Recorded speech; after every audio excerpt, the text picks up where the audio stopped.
Former librarian's donation to school is spent on something he never wanted. Some people need only a few things in life to be happy. Robert was a man of simple habits and few desires. He was able to devote his entire life to just one thing, even to the end. But after his death, things didn't work out quite as well as he would have liked. Difficult childhood. Robert Morin was born in Nashua, New Hampshire in 1938. Born with a curved spine and a clubfoot, he had a severe limp his entire life. He came from a working-class family. His parents never even owned a house or a car. Bright young man. One thing stood out about Robert from a very young age. He was a very smart boy. As he grew older, he became less and less interested in the things that interest other kids. He grew to prefer reading or studying alone. First of his family. When he graduated from Nashua High School in 1955, he was an honor student. The promising young man enrolled at the University of New Hampshire and was the first person from his family to attend college. Lots of hard work. But it wasn't smooth sailing for Robert. Due to money troubles, he had to repeatedly drop out of school and take on more work to make ends meet. Probably the best thing to happen to him during that time of his life was landing a part-time job at the UNH library. He liked it so much he got a master's in library science and stayed on full-time after he graduated.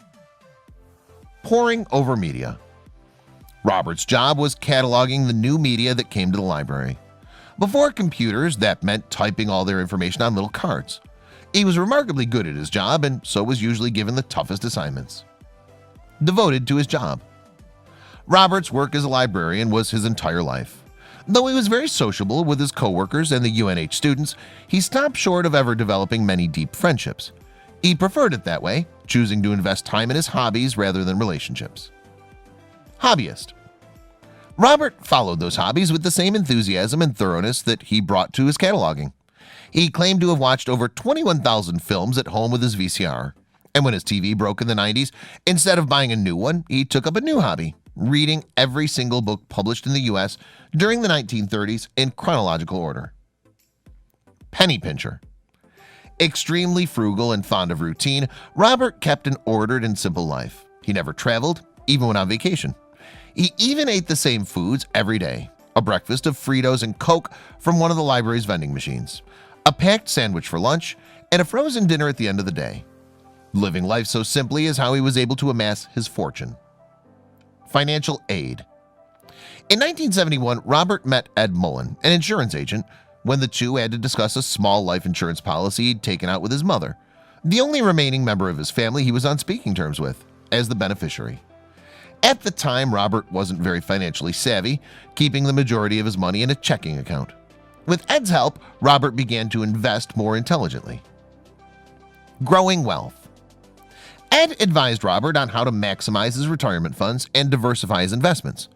Over the years, the two became closer and closer friends, and Robert built up a multi-million-dollar nest egg. Secret stash. Robert never discussed his growing wealth with anyone, and not even the best detective would have figured it out from his lifestyle. Remaining extremely frugal, he drove the same car and wore the same clothes for decades. Let's make it a surprise. In 2004, when Robert's mother died, he decided to change to make UNH the beneficiary of his estate. Even though Ed suggested several times that he alert the university about his eventual donation and specify how it should be used, Robert declined, preferring to keep his gift a secret. Collapse. Then one day in 2014, Robert's co-workers found the elderly man collapsed in his cubicle. He was taken to the hospital where he was diagnosed with colon cancer. Though he moved into an assisted living facility, Robert continued to work, even while undergoing chemotherapy. Big gift. The following year, in March, Robert passed away. As he requested, his entire estate, which was worth more than $4 million, was donated to UNH. But because Robert kept his donation a secret until his death, he hadn't instructed the school on how his donation should be spent. An insult to his memory. Stunningly, the University of New Hampshire pledged only $100,000 of the donation to the library that Robert had devoted 49 years of his life to.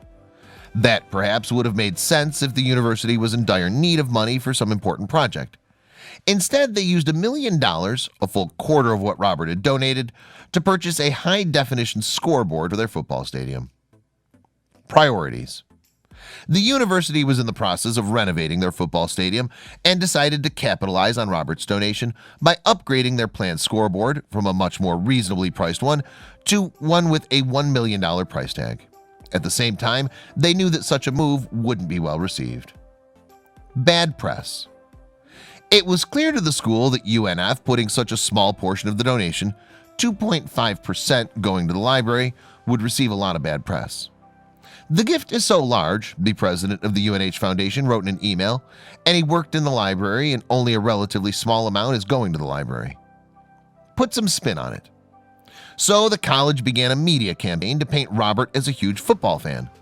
The school learned that for the first time in his life, Robert had begun watching football in the assisted living home he moved into when he got cancer. Revisionist history. The school used that little bit of information as the centerpiece in their opportunistic marketing campaign. They implied that Robert had in fact wanted a portion of his donation to go towards the school's football program, when every fact about the way he lived his life would suggest that the library was what he cared about. A token bit of money. In the end, UNH got its $1 million scoreboard and the library got a token bit of money. Whether Robert would have been happy with that decision will forever be unknown. Check out these other videos from Let Me Know. If you haven't made the move to subscribe to our channel, all you need to do is click on that red subscribe button. Thank you for watching.